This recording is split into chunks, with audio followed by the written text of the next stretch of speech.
아시아개발은행이 우리나라의 올해 연간 경제 성장률을 2.5%로 본 기존 전망을 유지했지만 경제협력개발기구는 기존 전망치보다 0.1%포인트 하향한 2.5%로 조정했습니다. 이처럼 엇갈린 전망치를 내놓은 것은 고물가에 따른 내수 부진이 이어진 탓으로 보입니다.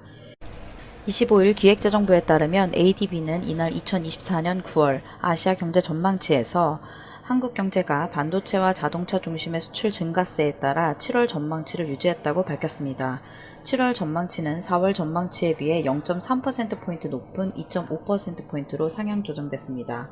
더불어 내년도 우리나라 경제 성장률 역시 2.3%로 기존 7월 전망치를 유지했는데요.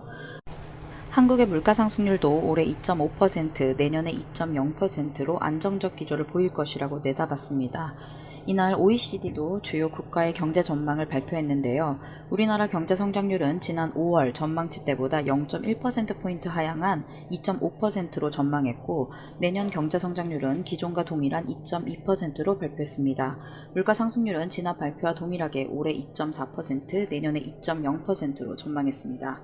한국은행이 지난달 발표한 경제 전망치는 2.4%로 지난 5월 전망보다 0.1%포인트 낮췄는데요.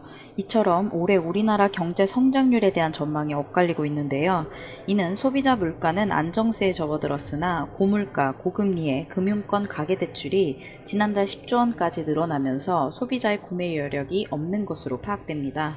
이에 금리 인하론이 재개되고 있으나 부동산 가격에 영향을 미칠 수 있다는 우려가 나와 신중한 모습입니다. 이밖에 우리나라 상반기 반도체와 자동차 수출 호조로 안정적 성장을 이어갔다고 평가하지만 하반기는 기대에 미치지 못할 것이란 분석도 나오는데요.